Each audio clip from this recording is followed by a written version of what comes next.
दोस्तों, भारत का एक शहर है आगरा, जिसके अंदर दुनिया का एक 8वां बड़ा अजूबा है ताजमहल। और वहाँ पे हालात कुछ इस तरह के बन गए हैं कि मसला जो है वो अदालत में चला गया। बहुत सारे जो वहाँ पे जो हिंदू पार्टीज़ हैं वो ये कहती हैं, और उन्होंने एक दरख्वास्त एप्लीकेशन भी दी है कोर्ट के अंदर, कि जो मुग़ल हुक्मरान शाहजहां की बरसी पे उनके मज़ार के अंदर एक उर्स सालाना तकरीब जो है वो मनाया जाता है, उसके हवाले से एक पटिशन आ गई है, और जिसे अदालत ने समाअत के लिए मंजूर कर लिया। That is the most important thing. उसका बैकग्राउंड में जो सबसे इंपॉर्टेंट चीज ये है कि फॉरेन इन्वेडर आए और उन्होंने यहाँ पे लोकल लोगों के ऊपर बेइंतहा जुल्म किया, बेइंतहा जुल्म किया। और उसमें उन्होंने जो सबसे ज्यादा जिस चीज को यूज किया जुल्म में, उन्होंने अपने रिलीजन का इस्तेमाल किया। उन्होंने इस्लाम को का नाम देकर एक तो फोर्स कन्वर्जन की। आप क्यों पाकिस्तान के खिलाफ हुए हैं? पाकिस्तान के खिलाफ नहीं, मैं तो आपसे पूछ रही हूँ कि तरक्की क्या है। आप अगर लोग ये कहेंगे ना कि अगर पाकिस्तान ने क्या कर रहा है, तो सवाल है आप एक क्रिटिसाइज कर रहे हैं पूरा पाकिस्तान। मेरा काम है सवाल करना, मेरा काम है सच को सामने लाना। आप करें, लेकिन मैं आपको एक चीज बताऊं, आप गलत भी हो रहा है तो उस पर आवाज नहीं उठानी है। वो कहते हैं आर्किटेक्चर भी जो है, अब फॉर एग्जांपल वहाँ पे जो लोकल मुसलमान हैं वो कहते हैं कि जी ताजमहल जो है वहाँ पे शाहजहां का उर्स जो है वो कई दफ़ा से हो रहा है, लेकिन ये पहली दफ़ा है कि किसी अदालत ने रिजू किया। सो उसकी वजह ये है कि वहाँ पे जो मुसलमान हैं वो समझ नहीं पा रहे that how things have changed in India, कि यहाँ कई मज़ाहिब हैं इस वक्त सब कॉन्टिनेंट के अंदर। हिंदुइज्म था, हिंदुइज्म के बाद जो बुद्धिज्म आया, बुद्धिज्म के बाद जैनिज्म है। इस वक्त हिंदू तबके के अंदर भी कई ग्रुपिंग मौजूद है। ये मैं ये भी क्लैरिफाई करना चाहूंगा, ये सिर्फ इस्लाम का नहीं है, ये काफी चीजें इसके साथ मिक्स हो चुकी हैं।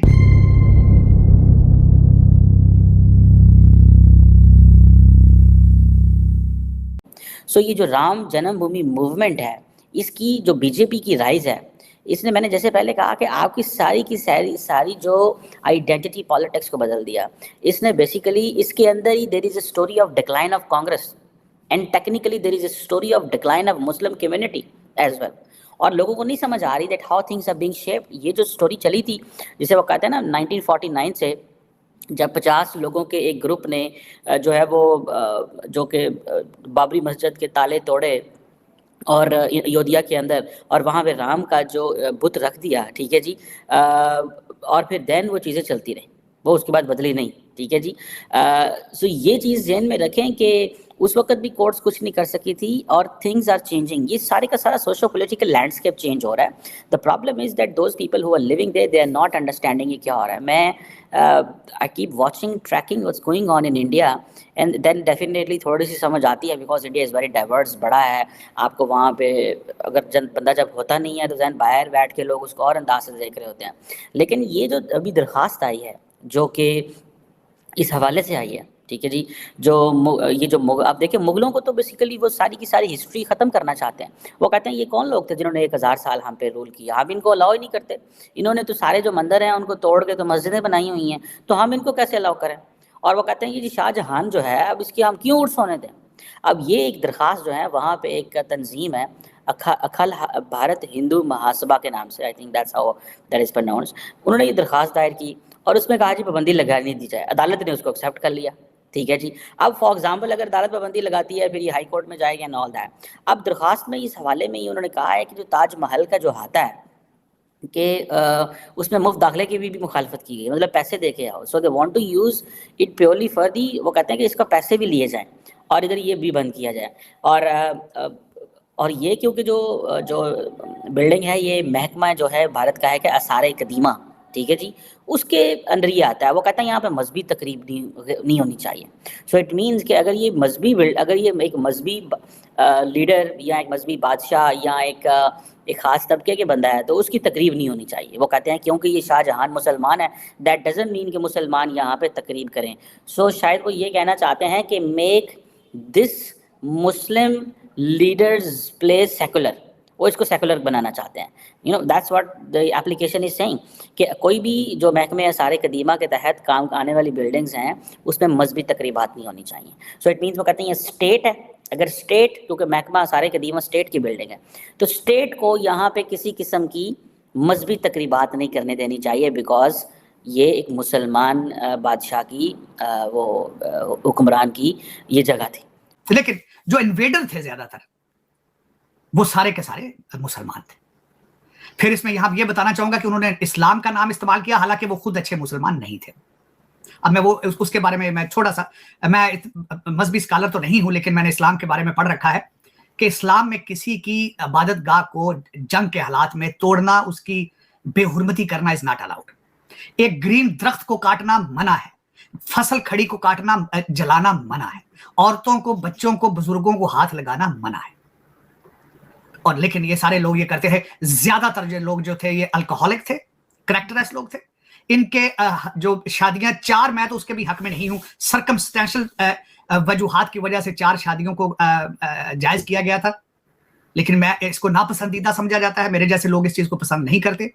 लेकिन इन्वेडर आते रहे हैं, उन 100 औरतों के हरम, उनके 300 औरतों के हरम होते थे। लौंडियों को गिफ्ट दिए जाते थे एक दूसरे को, उनसे बच्चे होते थे इनके। तो मैं इनको अच्छा मुसलमान मैं नहीं समझूंगा। मैं इनको मेरे हीरोज में मैं समझता हूँ, मेरे हीरोज में, क्योंकि मैं भी थोड़ा रेसिस्ट हूँ इसमें। आप कह लें मैं पंजाब से हूँ, मेरी अपनी मैं अपने खित्ते के जो हीरो हैं उनको, जिनको आप मुसलसल निगलेक्ट कर रहे हैं, मैं उनको हीरो समझता हूँ।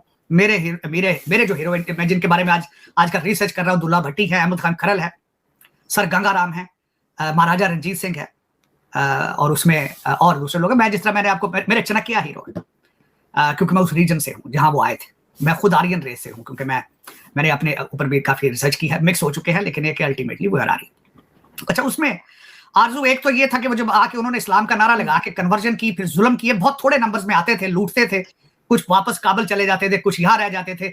सूबेदार अपने रिश्तेदारों को गवर्नर बिठा जाते थे, वो सूबेदार बन जाते थे। वो मुसलसल टैक्सेशन करते थे, यहाँ पे मजीद जुल्म करते थे वो। तो एक तो वो लोकल रीजन की इस खित्ते से आज भी उन लोगों के खिलाफ नफरत है, और मैं उनको ब्लेम नहीं करूंगा। नमस्कार दोस्तों, ताजमहल पर आयोजित होने वाले सालाना उत्सव को प्रतिबंधित करने के लिए आगरा न्यायालय में केस दाखिल किया गया है। अखिल भारत हिंदू महासभा की ओर से आगरा न्यायालय में केस दाखिल करते हुए मांग की गई है कि ताजमहल पर शाहजहां उत्सव पर प्रतिबंध लगाया जाए।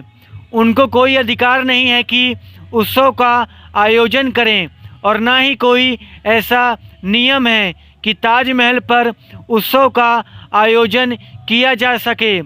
हमने पहले ही कहा था, सबूतों के माध्यम से मांग करते आए हैं कि एएसआई ताजमहल का सर्वे कराए। अगर शव निकले तो ताजमहल तुम्हारा, और शिव निकले तो ताजमहल हमारा होगा। ताजमहल पर शाहजहां मुमताज़ का उत्सव 6, 7, 8 फरवरी को आयोजित होने वाला है, जिससे पहले आगरा न्यायालय में उत्सव पर प्रतिबंध लगाने को लेकर केस दाखिल किया गया है। अखिल भारत हिंदू महासभा ने कहा कि जब ताजमहल पर कोई भी धार्मिक गतिविधि नहीं हो सकती तो फिर उत्सव का आयोजन क्यों हो रहा है। अगर ऐसा होता है तो हमें भी फिर पूजा करने का पूरा अधिकार दिया जाए।